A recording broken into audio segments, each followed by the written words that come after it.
they've realised, wow, we can now start our own farm because the demand is there, and there are certain crops that we want to be able to produce ourselves. And so now they've created their own farm. They've gone and hired at least a field and put some polytunnels in, and then now they're growing their own food. They're still buying from their other suppliers, but they're starting it. So it's actually catalyzed a new small-scale farm in that region. That's amazing. That stat at the start about 100,000 small-scale farms have collapsed. Actually, this model is actually generating new small-scale farms off the back of it. Amazing. I love that.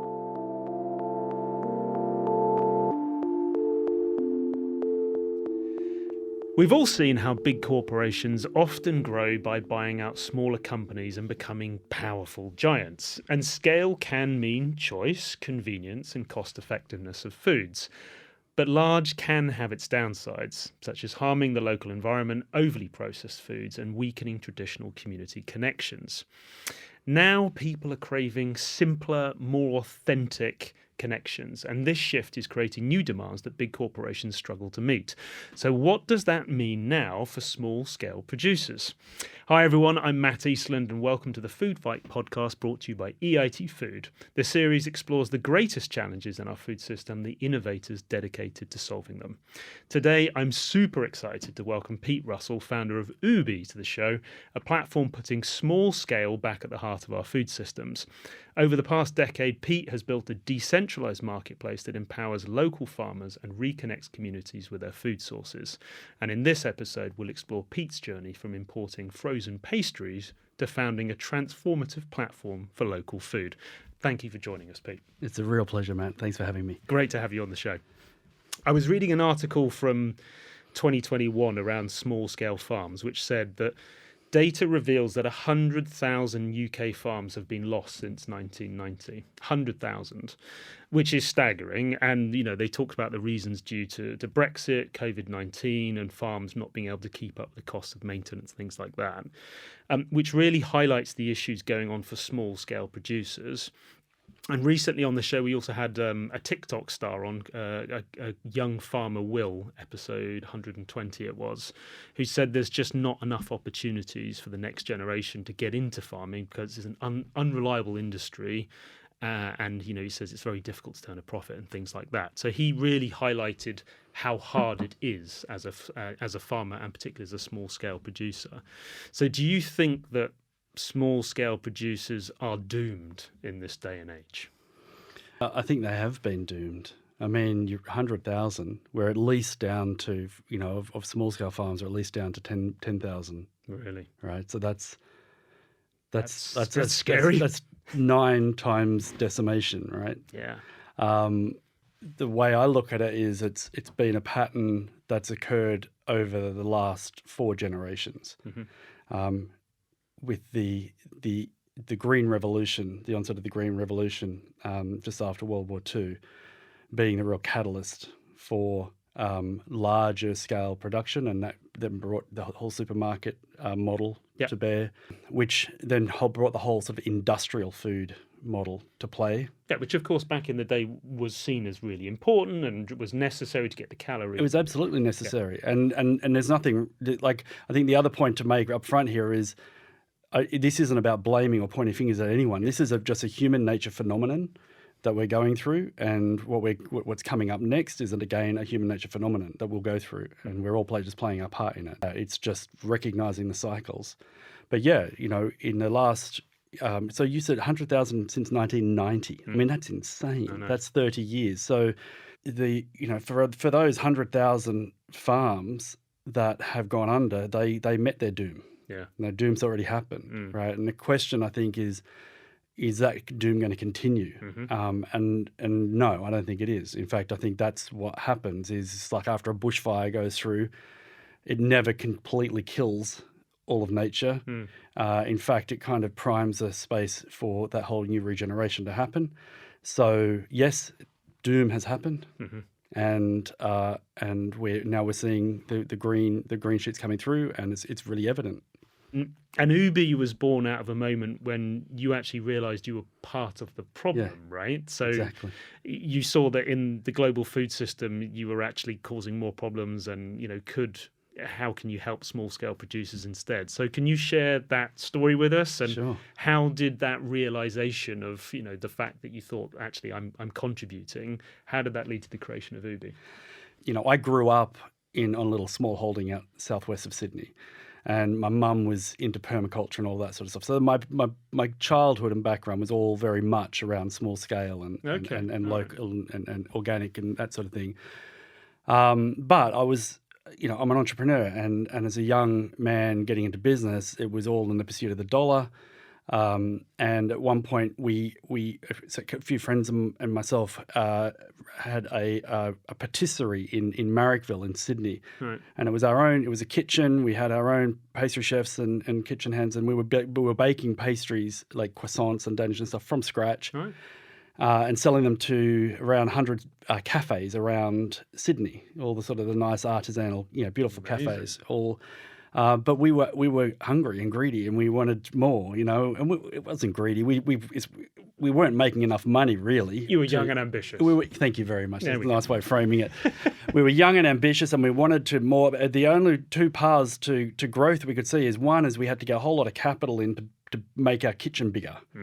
We ended up doing a deal with a company that represented all of the biggest producers of pastries in the world, in Belgium and France and so forth. The biggest industrial scale kitchens in the world for this stuff, and they would produce it, bake it, freeze it, and then we would buy that. We had the exclusive rights to that range, and we would buy that, stick it in freezer shipping containers, and ship it to the other side of the planet. And sell it into the supermarkets. We were able to just take all this market share away from all these small artisan patisseries, our own one included. Like we ended up, letting go of a lot of our staff because we didn't need them, and then we just took all this business from all these small scale patisseries because we could just do all the supermarkets across the whole country all at one go. Wow! Right.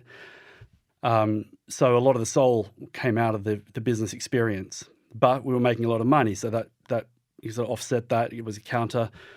And then I moved to New Zealand because we were in Sydney at the time. I moved to New Zealand with the view to expanding the business into the New Zealand market as well. And then the global financial crisis hit. Yes. And what that did is, because we were paying in euros for the food, and the exchange rate spikes between the Australian dollar and the euros went haywire.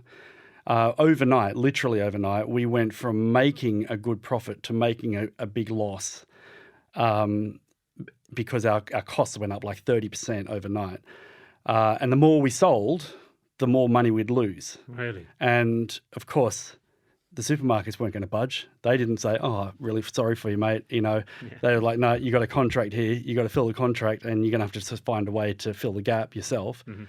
And that, combined with the fact that our son had just been born, combined with that I had just sort of moved to Waiheke Island, which had a different worldview, combined with my childhood and so forth, it just kind of created a situation where I started to think about what's the future going to look like, and am I contributing to the problem, or am I part of the solution?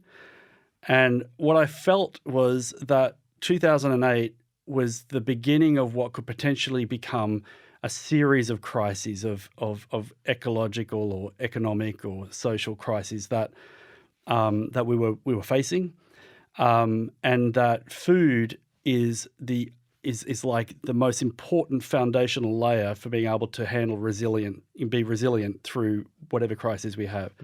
I had this idea of like, wow, if what I've learned being in the food game up to now could be applied to a new kind of food system, a new kind of food model, then maybe there's a way, through. Maybe there's a way that a new kind of blueprint could be established that could be the way that we do food I tried to come up with some ideas, some names. My granny used to, when we went around to her house for dinner, she would say, "Oh, the tomatoes are OOTG, out of the garden, and the eggs are OOTCB, out of the chook's bum." And so I was like, "Oh, we'll call it Oog, out of our own gardens," right? And then my wife said, "That's a stupid name. Call it Oooby, out of our own backyards." And then I just got completely besotted with the idea. And I exited my company at the worst possible time. I didn't have, it was a bad time to try and exit because it was in a difficult situation. But I was so inspired by this idea of being able to, of seeing small scale food reclaim market share. I could see the way that the food system would work in the future, if it was going to flourish, would be a completely different model to the way it is now. Amazing. But I'm interested in terms of how you went from your original, you were making pastries in the kitchen, and then you've expanded out, and then you realized that where you really wanted to invest your time was in this new space with Oooby. So Oooby started as a middleman between farmers and consumers, but it's since evolved into a platform that empowers farmers to manage their own supply chains, which is really interesting and I imagine not an easy thing to do. So can you talk about the evolution and why you decided to go in that direction? Yeah. Well, the direction of it being a platform where farmers and food producers could control their own supply chain, that was actually the intention from the beginning. Right. But we didn't know what that it would involve. And so we thought, you know what we'll do? We'll create one, and we'll be the hands and the feet in between the gate and the plate, and then we'll design the software for that, and then once we've figured it out, we'll just do the software. And we figured it would take about 2 years. Okay. And then 9 years later, 9 years later, you were an overnight success. Yeah, right? exactly, exactly. 9 years later, we were running our own what you call food hubs in Auckland and in Christchurch and in Sydney. And they were company owned, and we had our own warehouses and delivery vehicles and forklifts and cool rooms and all of that. But what we had done over those 9 years is we had we've been building our own software for ourselves. Like, we were our primary user of our software, as well as the customers, the households that were buying from us. And we were consistently just improving that software and getting it to do any of the sort of administrative, recurring, boring, time-consuming tasks that would allow us to leverage our time. Right. And so then finally 9 years later was when I moved, the family and I, because my wife's actually British, we moved here to the UK. Okay. And that was the point at which we let the local teams have the hard businesses, like as in the actual hubs, the hardware side of the business. And we finally realized the idea of, okay, now we've got a software system that we can make available to other people. And it was a big risk because we were coming into a brand new market that I really didn't know anything about. And actually, it didn't seem that there was much appetite for it. Until, of course, when the lockdowns came and people were unable to leave their homes, and everyone started to go to their the slots were filled up with the supermarket home delivery. They start looking elsewhere. Yeah. They found their local veg box schemes, or they found their local food hubs, and the demands went up. And then all of a sudden, we were starting to get calls in saying, "Hey, that thing you were telling us about, tell me what it does again." And that's where the pivot started to sort of get a bit of traction. Let's talk about the tech itself. So for our listeners, then how does the whole process work? So how does somebody go from sort of signing up to actually getting the food from the local producers, and what's going on behind the scenes that I'm sure you're making look extremely simple, but it's probably extremely complex. Right. So there's two ways of looking at it. It's either from a customer point of view, or like a household point of view, which is what you've just referred to then. How do they go about it? Is they will discover from one way or another that there is a local farm or a local food hub in their region, in the area, that delivers to them, or that there is a pickup point not far from them. They go to the website. They see whoever it is. They'll see, Shillingford Organics or Moss Valley Market Garden. Oooby is in the background, right? We're more like a sort of a Shopify specifically for this type of business model. Yeah. And the products will be displayed. Can add things to their cart, and then they go to checkout. The main point of difference is that everything is sort of biased towards subscription. Right. So you'll add something, but you'll be like, you want that every week, right? And people are like, oh, I never really thought about it, but yeah, I guess I do want it every week, right? So it's very much a subscription-based model, recurring. Yeah. But you can add things just once off, and you can say, oh, I just want it every second delivery, and so forth. And so then you go to the checkout, you pay for your first delivery up front, and then you wait, and it turns up on your doorstep, and you open it up, and you've got the most amazing, freshest, nutritious food you could possibly imagine, and you can't believe you didn't do it before, right? So that's the household experience. And you also are dealing directly with the farmer or the farmer's wife, or the people working on the farm, and the person who delivers it to you is typically has just been out in the field that morning, has loaded your box into the farm van or truck, and has delivered it to your door. And so you're dealing with the people who are producing your food. Like, you've got this intimate connection with them. But anyway, so that's the household experience. But our primary customer is the farmer, or the food hub operator, or the artisan food producer.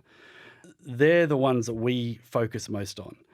And for them, it's about, they hear about Oooby. Typically now it's through someone else who's running on Oooby, and they come to our website and they see, okay, what this does for me is, number one, is it gives me an online shop, a place where I can sell my food.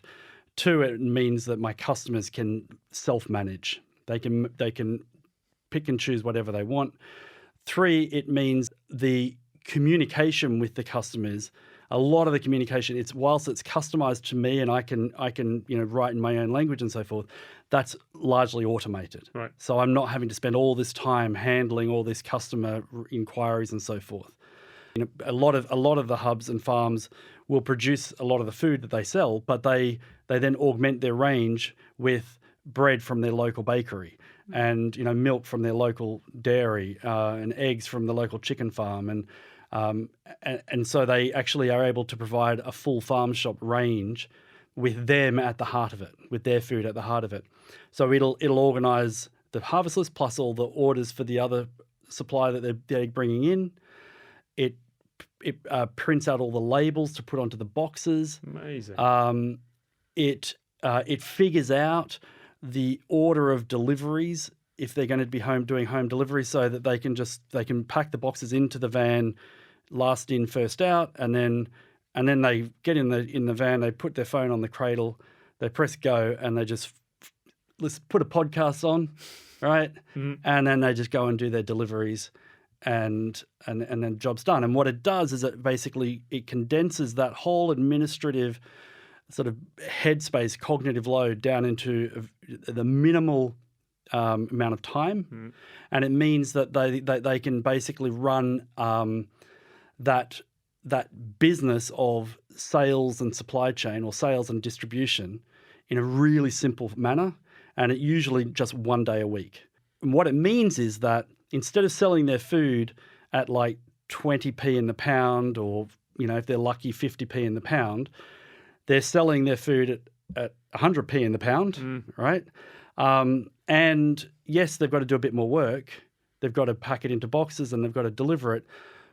But that's an extra layer. That's an extra business sort of stacked on top of their existing enterprise. So they have like a stacked enterprise, and it's simplified so that it's very easy to do. Yeah, and I'm really starting to get a sense of why this has taken sort of the best part of a decade to get this right, because you've been through the pain of thinking through with your suppliers, okay, what are your pain points and how do we make that simple for you? And so are you finding that this is really disrupting like that more traditional food supply model, and how scared are the retailers for these sorts of models? I mean, I don't think they even know we exist yet. The food market is so massive, it's so vast that we are really just tickling the edge at the moment. But the point is that it is really working, and it works for every member of the supply chain. It works for the farms or food hubs that are running the hubs, what we call the hub function, which is that where the food comes into, gets packed and dispatched. It works for them. It works for the people that they're buying off, for whatever they are buying in, because we call it a pull to market model, where the sales that you sell it first, and then you only harvest or deliver to order. So there's no waste. Right. Amazing. It's really fast. So the farmers and so forth, they get heads up. Because it's a subscription base as well, you can tell the farmers, okay, we need this for this week, but next week we're going to need this, and the week after we're going to need that. So it provides stability for them. It provides predictability and stability.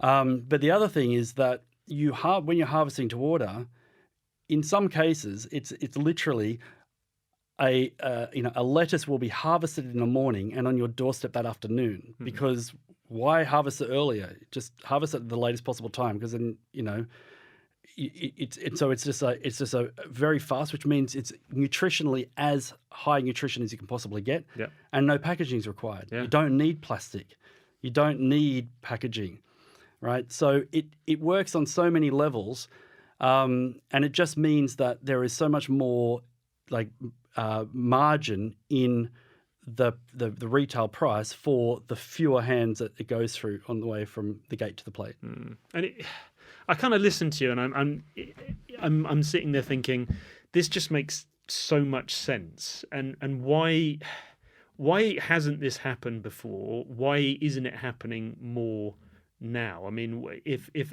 everyone benefits, and it feels like what you're saying is the system itself is also benefiting, why has this been? Isn't it more prevalent? I think there's a few reasons. Food isn't like anything else that you buy. You buy some shoes from time to time. You buy, makeup from time to time. But food, it's so habitual. Yeah. It's almost a different part of the brain that does food shopping than any other shopping, because it's so recurring. And it's very hard to break habits. It's very hard to break a norm. You will change, occasionally you'll change your mind on what hairdresser you're going to go to, but very rarely you're going to change your mind about where you're going to do food shopping, because it's just cognitively too heavy, right? But secondly, it comes back to price and convenience. When it comes to buying a pair of shoes, is it's sort of important, but when it's food, it's really important, right? Up until recently, small scale producers just couldn't compete on price, because economies of scale were so powerful that small scale food was seen as boutique, right? Going to the farmer's market was seen as boutique. For sure, yeah. And it wasn't convenient. You had to get up at 7 a.m. on a Saturday morning. Your kids are I need to go to football, and and you've got this and that, and so you'd only get along every now and then, and so it was a treat.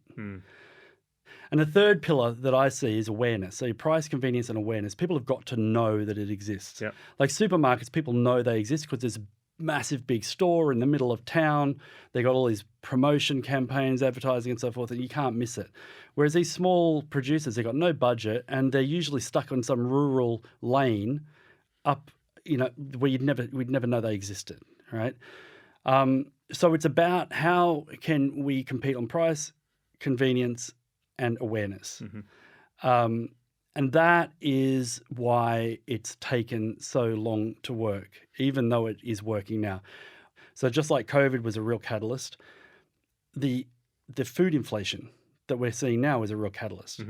And the reason food prices are inflating more than generally is because of all the layers between the gate and the plate, and each one is affected by inflation in general. And so each layer has a compounding effect on the end price.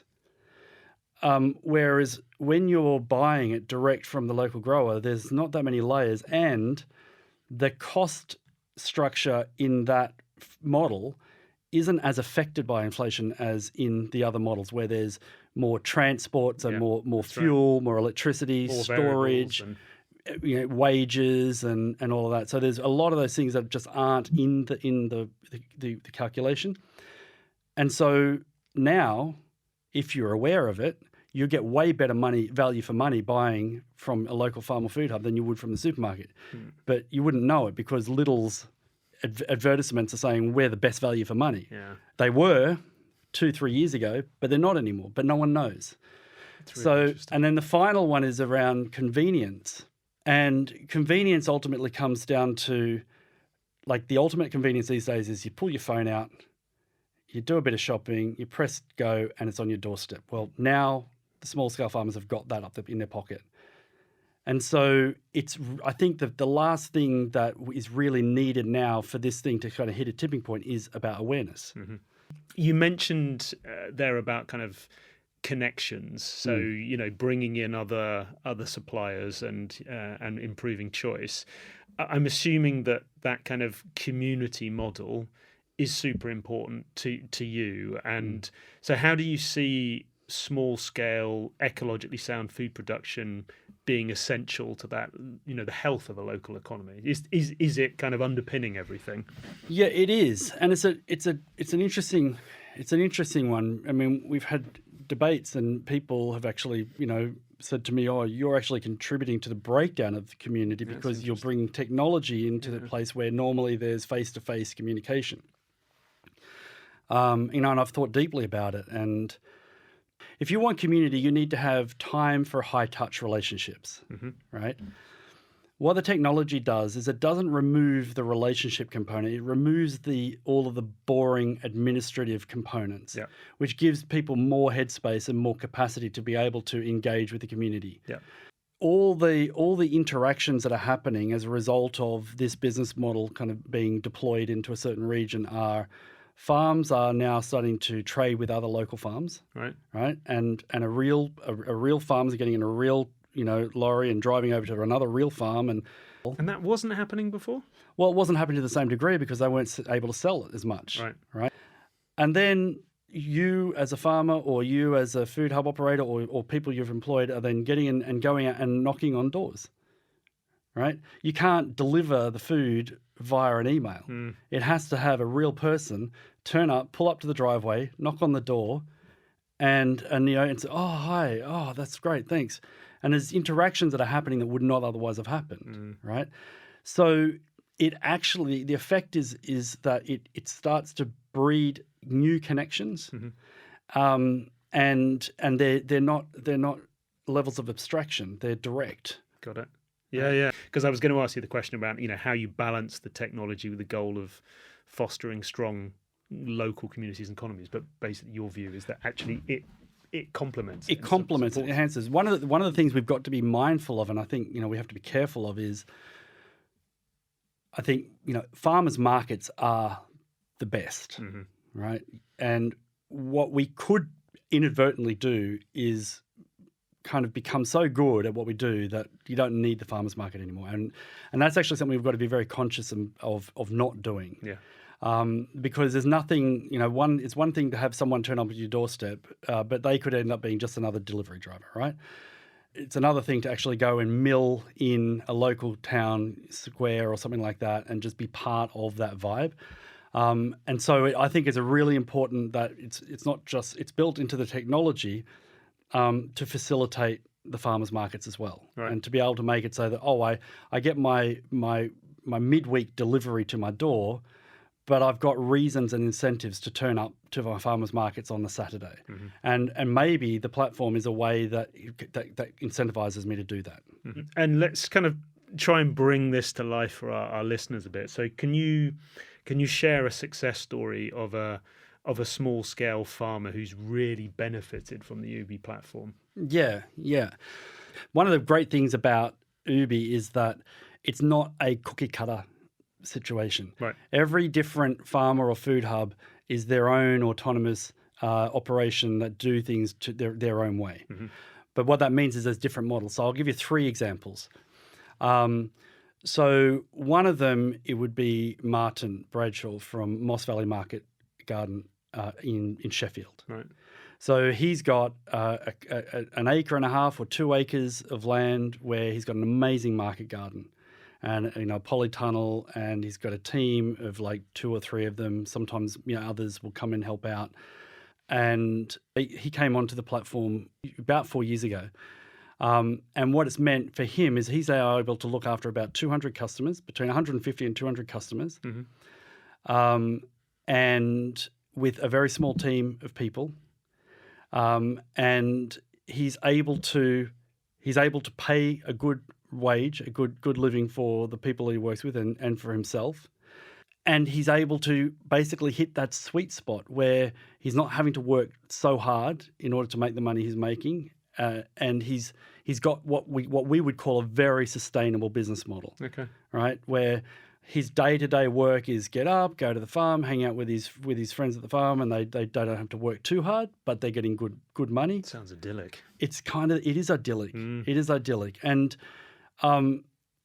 before that, the time taken up with managing the customer orders and then dealing with customers that say, oh, I can't eat artichoke, and can you swap this out for that? And I'm going on holidays, and can I not have a box that week? But all of those things were just overwhelming, right? So it's taken one example. So with Moss Valley, it's taken a model that was working but was really hard work. Yeah. To it works and it's a whole lot easier, right? Love that. The next example is Soul Farm, and they're down in Falmouth in Cornwall, and they're like a community farm, and Lawrence is heading that one up. And when they came onto the platform, they had, I don't know, 30, 40 customers or something like that. And for them, what Oooby's done is allowed them to grow. Okay. Right. So it's meant that they have got the ability to be able to go out to more customers. The customers come onto their website. They sign up really easily, and the whole experience is really nice. But it means that they've been able to actually, grow 3 or 4 times what they were before. Really? Wow. So it all depends on what people are looking for. Martin from Moss Valley, he doesn't want to grow. He's like, no, I've hit my... He's happy with... In fact, what he does is he says, you no longer, there's no slots available anymore. You've got to get on a waiting list. And if someone leaves, then they can get in. But no one leaves. I guess he's creating a sense of urgency as well, right? Right. So you got his situation where he's like, no, I've hit my sweet spot. You got, Soul Farm is like, no, we've hired some more people. We want to grow. And so it's helping them grow.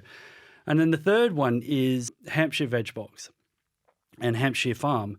So what's really fascinating about this is it was started by Seb, who now is on the team with us, heading up growth. But it was started by Seb because when he was doing market research for us back in 2019, he was like, there's something in this. I'm going to start my own hub in Winchester. Oh, really? And so he started with an empty room in a little industrial unit. And he went round and he connected with a bunch of local farmers, found out what was available. Then he set himself up on Oooby. And then he started canvassing letterbox drops and so forth and started getting customers in.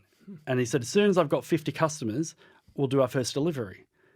So he was able to effectively start his first day of business with 50 customers. Amazing. Right? And started buying from those local farms. And then, of course, what's happened over time is he's built that up.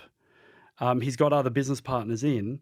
And then they've realized, wow, we can now start our own farm because the demand is there, and there are certain crops that we want to be able to produce ourselves. And so now they've created their own farm. They've gone and hired at least a field and put some polytunnels in, and they're growing their own food. They're still buying from their other suppliers, but they're starting it. So it's actually catalyzed a new small-scale farm in that region. That's amazing. So you're actually, that stat at the start about 100,000 small-scale farms have collapsed. Actually, this model is actually generating new small-scale farms off the back of it. Amazing. I love that. It all sounds super successful, Pete, and But as with all of these things, I'm sure that you have had mega challenges along the way, and in some ways that's kind of where we learn the most. So I guess there's two questions in there. So it's, what are the main challenges that you've come across that you've overcome, and with the perspective that you now have, are you positive about where this is going next?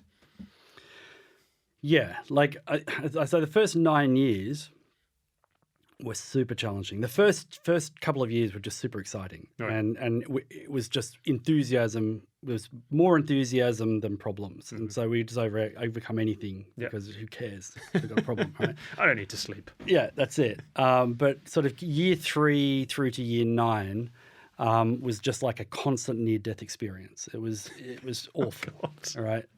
It's year 3 to 9. Yeah. Wow, So like you went 6 years of just grinding it. of just absolute grinding and never knowing, never really having more than 3 months worth of runway. Wow. Well, number one, it forced me to learn fast, and to learn. I was constantly having to, adjust my perception of things, adjust my map to the reality. It meant that we had to focus. We had to say no to so many things, and had to really narrow our focus down to saying, what's the most important thing, and only do that.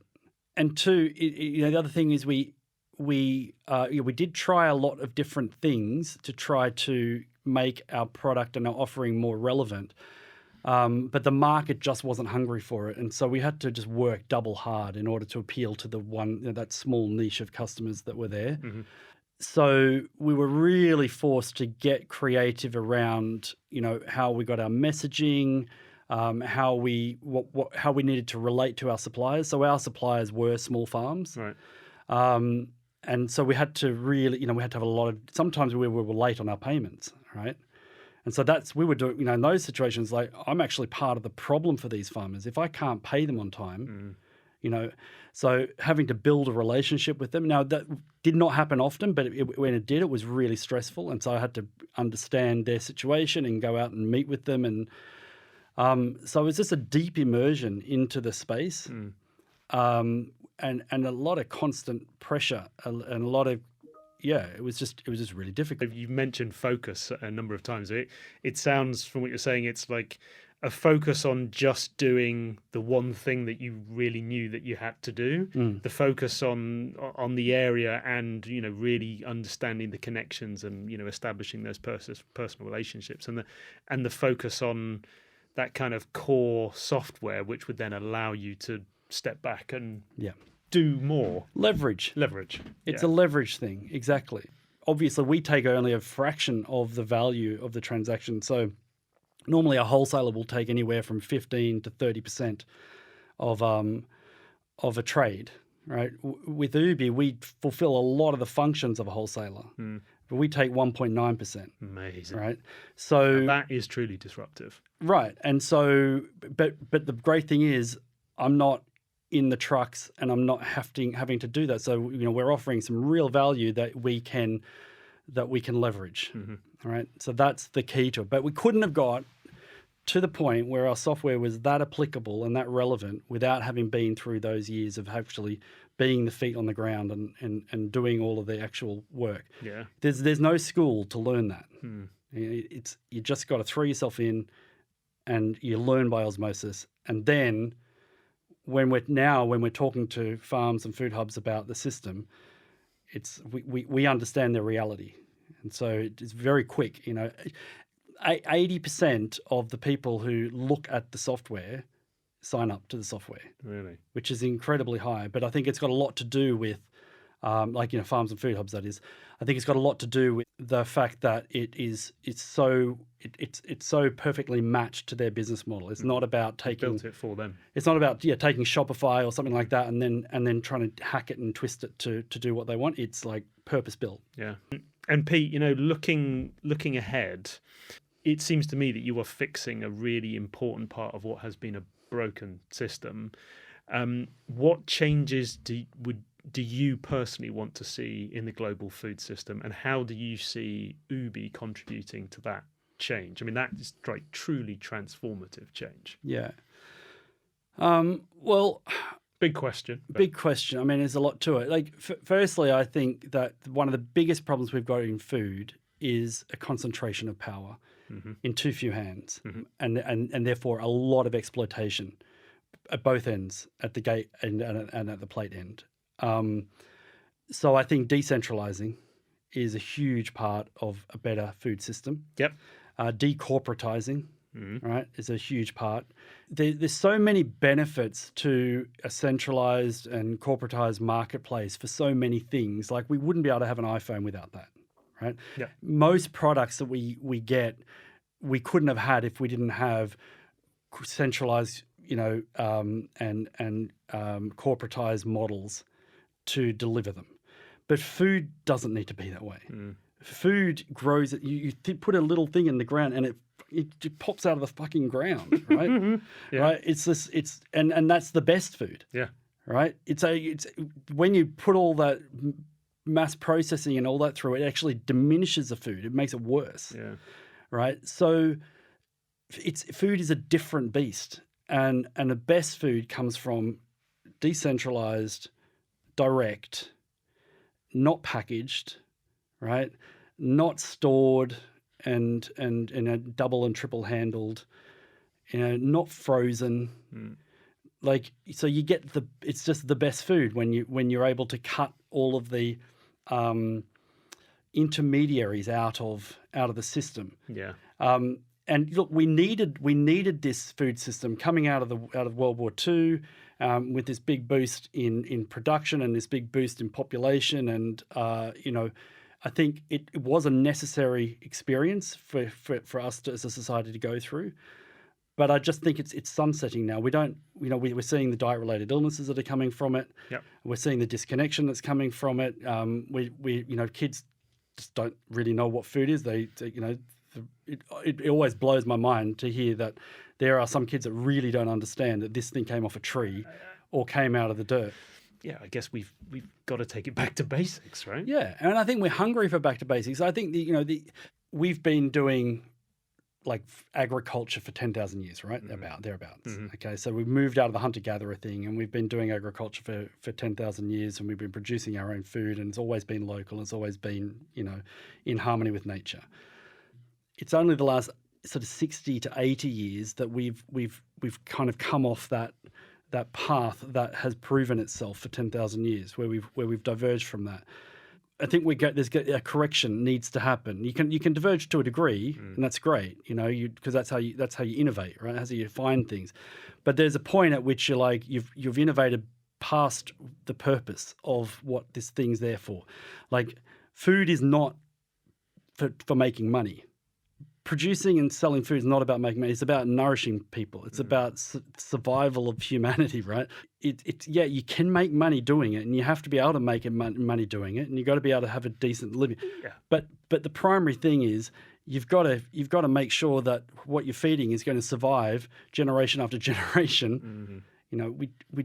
When something's not working to that degree, you just got to come up with a way to make it work, And I think and we're not the only ones doing this, by the way. I mean, there's a lot of activity going on around the world, a lot of organizations and movements and so forth that have been working on this, forever. But now there's more. There's more of a movement of people. There's more of a people kind of waking up. Yeah, well, I mean, long may that continue. And I love the positivity. And actually, when you put it like that, the 10,000 years has been working and the 60 years is kind of where we're starting to veer off course. Actually, I take a lot of heart from that, because what that suggests to me is that we've got time to recorrect all of this, which I think is super positive.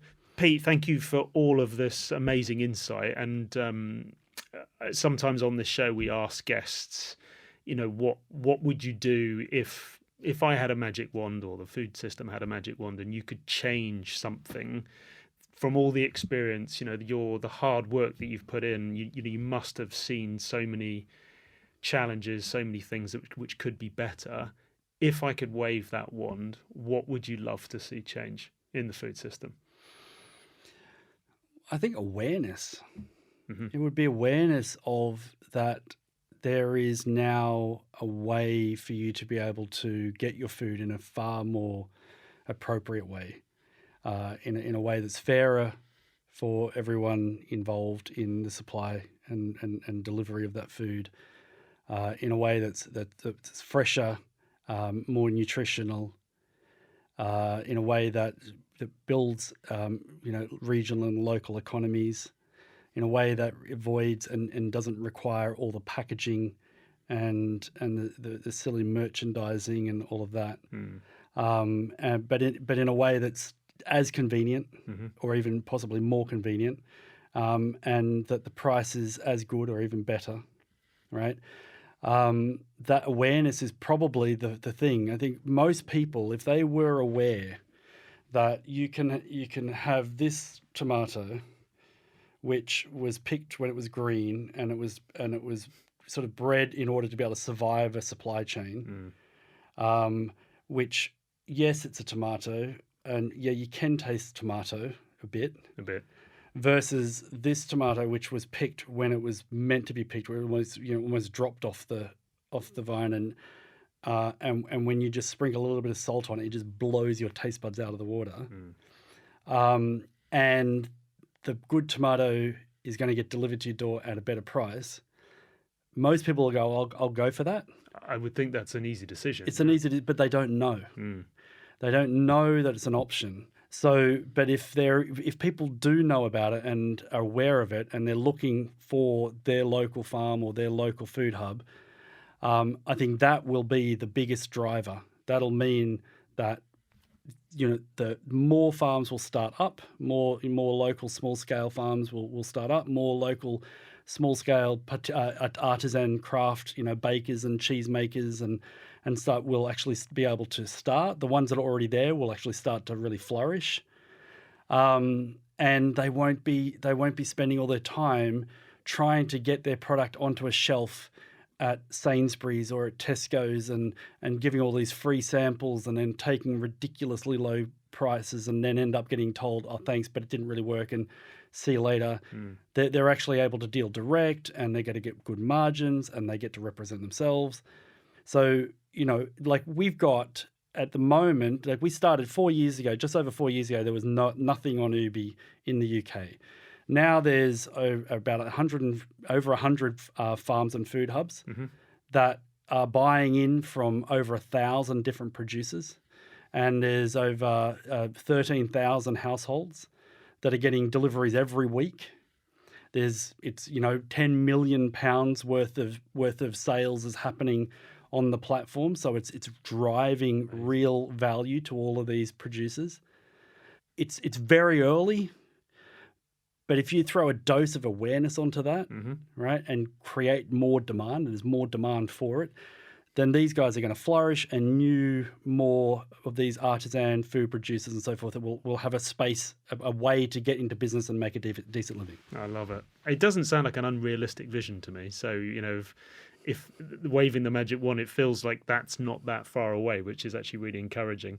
And Pete, you spoke about the scale that you've had in the last 4 years. So what's next for Oooby? Where are we looking world domination? Well, at a community scale. At a community scale, we're looking. I mean, it's funny. People say, does this thing scale? Will this scale? It's like, no, we don't scale. We replicate. Right. There's no borders to Oooby. It's already happening in Australia and New Zealand, and the UK is where most of it's happening at the moment. But there's hubs popping up in the US. There's hubs popping up in in Norway and in Poland and in Canada, and the system works largely anywhere, right? So, and we just let whoever wants to get going wherever they are. I think one point that I think is really important here is that the more of these small-scale independent businesses that run on the platform, the more the platform becomes a dependency, right? We're really aware of that. It's like, there's a term called enshittification. I don't know if it was. I've not heard that. It was the word of the year for 2023, I think it was. Okay. Look, Google it. But anyway, basically, what it talks about is whenever a platform gains dominance, it goes through this process of first thing that's important to them to the platform are the users of the platform, and everything is there to make sure the users are happy, because they need to build the user base, right, to get the Metcalfe's or the network effect. And then the next thing is it goes, now it shifts to the advertisers, the most important people. So the users become the product, and the advertisers become the customer. And then once they've really nailed that in, then it's the shareholders that actually become the most important, right? And that's the smallest group out of all of them. So it goes from serving the biggest group, like the most, to a smaller group of advertisers, to a smaller group of shareholders. And so it's a process of concentration of power, right? Okay, so the natural next question, which I'm assuming you're about to answer, is how do you protect a platform like Oooby from becoming, going through that process? By creating an ownership model, what's called a steward ownership model, right? Which prevents it from, for number one, prevents it from ever being sold out, right? And number two, that it creates a user ownership. There's a user ownership scheme, right? Where the users of the platform gain an ownership stake in the platform, and they gain a voice and rewards from the success of the platform, right? And that we build into the Articles of Association that this will never be sold, like Amazon can never buy it, okay? And that any investors that come in are very welcome. We always need to be able to grow our team, and in order to be able to expand, they're very welcome to come in. But there's a structured exit for them where it doesn't risk the platform being taken over by investors that want to then steer it down a different path to maximize profits. Love it. I've grown up and having seen the effects of sort of casino capitalism, and that we all leave a legacy behind us, whether we like it or not. And that we all want to learn from the mistakes that we either do or that we see other people do. And that as long as we're not sacrificing too much for making something that's going to be able to last and it's going to be high quality and so on, then the satisfaction is actually in building something that's really high quality, that's got real deep integrity to it. It's like a craftsman building a table. They're not really thinking of the end customer. They're more thinking about, this is an expression of me, and I'm going to put all this attention to detail on the underside of the table that no one's ever going to look at because I feel good about it.